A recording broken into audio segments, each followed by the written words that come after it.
কাশ্মীর জুড়ে দুর্ধর্ষ অপারেশনে ভারতের সেনারা এবার পাকিস্তানের জঙ্গিদের কিন্তু কাঁপিয়ে দিল এবং এনকাউন্টারে একসঙ্গে 3 জৈশ জঙ্গিকে খতম করা হলো। এবং সেই অপারেশনের ছবি ভিডিও যখন সামনে আসে তখন নিঃসন্দেহে আঁতকে উঠতে হয় যে এখনো কিভাবে আসিম মুনির ভারতের বিপক্ষে ষড়যন্ত্রমূলক এই ধরনের কর্মকাণ্ডগুলো চালিয়ে যাওয়ার চেষ্টা করছেন এবং ভারতীয় সেনাবাহিনী সদস্যরা অত্যন্ত তৎপরতার সঙ্গে কাশ্মীরের এই ইস্যুগুলোকে দমন করে যাচ্ছেন একের পর এক। কিছুদিন আগে একটি খবর আমি নিয়ে এসেছিলাম আপনাদের সামনে, যেখানে বলেছিলাম ভারতের সেনাবাহিনীর সদস্যরা 3টে জৈশ যে হাইড আউটস অর্থাৎ গোপন আস্তানা সেটাকে কিন্তু গুড়িয়ে দিয়েছিল এবং এরপর দেখা গেছিল সেই গোপন আস্তানা থেকে এমন কিছু জিনিসপত্র পাওয়া গেছিল যাতে প্রমাণ হয়ে যাচ্ছে যে দিনের পর দিন এই গোপন আস্তানাতে এই জৈশ জঙ্গিরা ছিলেন এবং এরা ভারত বিরোধী একাধিক পরিকল্পনা কিন্তু সেই কাশ্মীরের গোপন আস্তানা থেকে করেছিলেন। আর এবার গোপন সূত্রে খবর পেয়ে ভারতের সেনা সদস্যরা কাশ্মীরের একাধিক জায়গায় পৌঁছলেন এবং একের পর এক এনকাউন্টার করতে শুরু করলেন। কাল ভারতের সেনাবাহিনীর পক্ষ থেকে কাউন্টার ইনসার্জেন্সি ফোর্স ডেল্টাকে ব্যবহার করা হয়। এটি কিন্তু ভারতের সেনার সব থেকে উৎকৃষ্ট মানের একটি ফোর্স, যার নাম সিআইএফ ডেল্টা, এবং ইন্ডিয়ান আর্মির এটি এলিট ক্লাসের একটি ফোর্স যারা অত্যন্ত ক্রিটিক্যাল অপারেশনগুলো চালায়। এবং সেই ফোর্সকে নিয়ে কালকে কিন্তু এনকাউন্টার দুটি জায়গায় চালানো হয়েছে, একটি হলো উধামপুর এবং দ্বিতীয়টি হলো কিসওয়ার।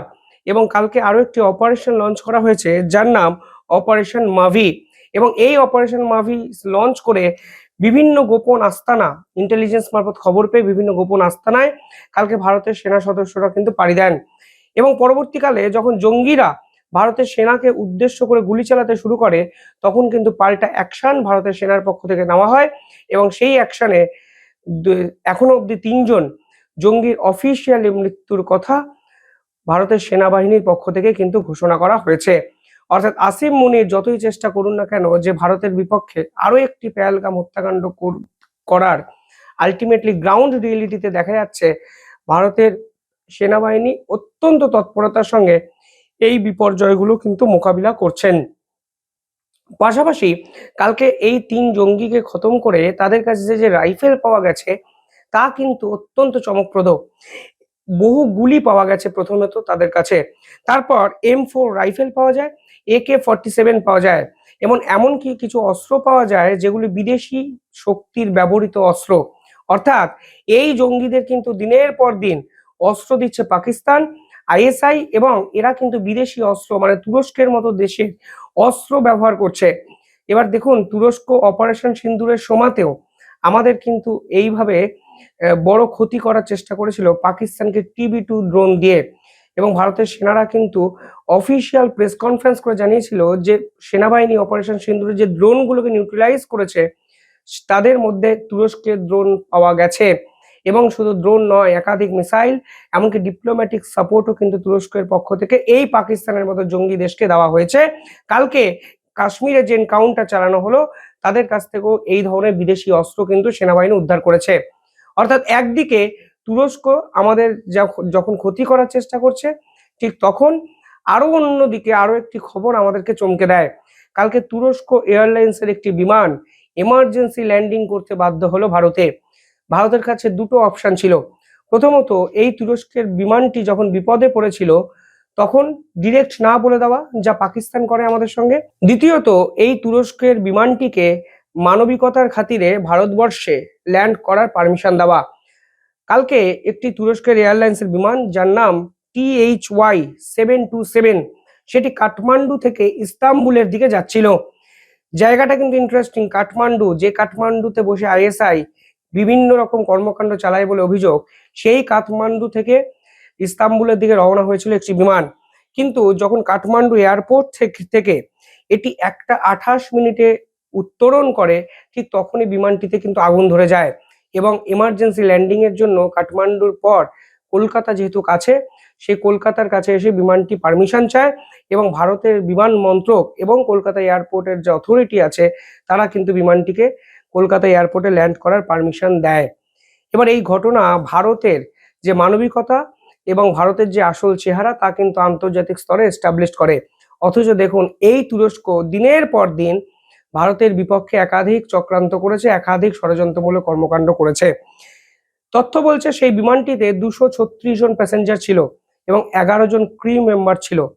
অর্থাৎ যদি কোনোভাবে এই বিমানটিতে আগুন নেভানো না যেত মাঝ আকাশে, যা কার্যত অসম্ভব, তাহলে কিন্তু ভয়ঙ্কর একটা বিপর্যয় তুরস্কের এয়ারলাইন্সের এই বিমানে কিন্তু হতো, যা কিন্তু কালকে ভারত রুখে দিয়েছে। তুরস্ককে 2023 সালে ভারত কিন্তু এর আগেও বিভিন্ন ক্ষেত্রে সাহায্য করেছিল। তুরস্কতে যখন ভূমিকম্প হয় তখন কিন্তু ভারতের একটি আর্মি ব্রিগেড ত্রাণ নিয়ে তুরস্কতে পৌঁছে যায়। আর এই তুরস্কই দেখুন ইসলামী ধর্মের নামে পাকিস্তানের মতো একটি জঙ্গি দেশকে সহায়তা করেছে অপারেশন সিন্দুরের পর্বে, যারা আমাদের দেশে ঢুকে নিরীহ হিন্দু পর্যটকদের হত্যা করেছে। সেই দেশকে সাপোর্ট করেছে তুরস্ক। আর কালকে সেই তুরস্কের বিমানকে কিন্তু বড় সড় দুর্ঘটনার হাত থেকে বাঁচালো ভারত। শুধু তাই নয়, কিছুদিন আগে আরো একটা খবর আমি আপনাদের সামনে নিয়ে এসেছিলাম, যেখানে একসঙ্গে 5 থেকে 6টি বাংলাদেশের বিমানকেও এমার্জেন্সি ল্যান্ডিং এর কিন্তু অপরচুনিটি ভারতের পক্ষ থেকে দেওয়া হয়েছিল এবং সেই বিমানগুলো কিন্তু মাঝ আকাশে বিপদে পড়ে।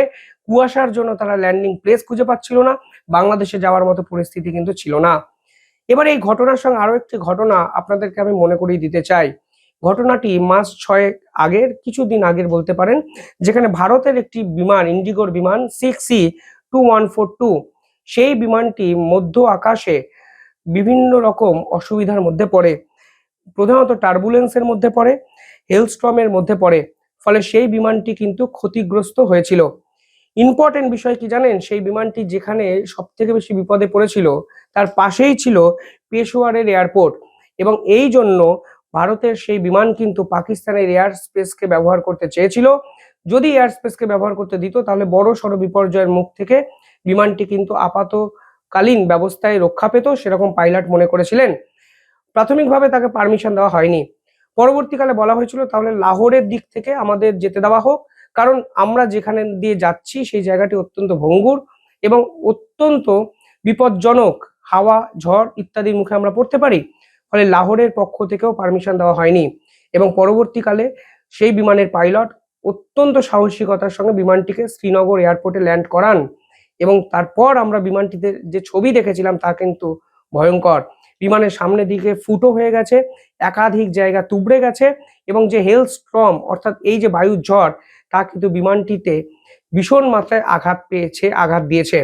কিন্তু পাকিস্তান কিন্তু সেদিন ভারতের বিমানের প্রতি কোনো মানবিকতা দেখায়নি, যা কিন্তু কালকে ভারত তুরস্কের বিমানের প্রতি দেখালো। না হলে প্রায় 250 জন যাত্রী মধ্য আকাশে শেষ হয়ে যেতে পারতেন এবং দাউ দাউ করে তুরস্কের বিমান মানে অত্যন্ত বিপজ্জনক জায়গায় কিন্তু পৌঁছাতে শুরু করে দিয়েছিল। ফলে সব মিলিয়ে একদিকে সীমান্তে সেনাবাহিনী যেমন কঠোরতা দেখালো, অন্যদিকে ভারত সরকার মানবিকতার পরিচয় কিন্তু বিশ্বমঞ্চে রাখলো, যা কিন্তু সকলের বোঝা উচিত যে এইটাই নাম ভারত, এই দেশটার নামই ভারত, এটাই ভারতের মানবিকতা, এটাই ভারতবর্ষের আভিজাত্য। আপনারা কিভাবে দেখছেন পুরো বিষয়টি কমেন্টে জানাবেন। দেখতে থাকুন দ্য ইন্ডিপেন্ডেন্ট বেঙ্গল। ধন্যবাদ।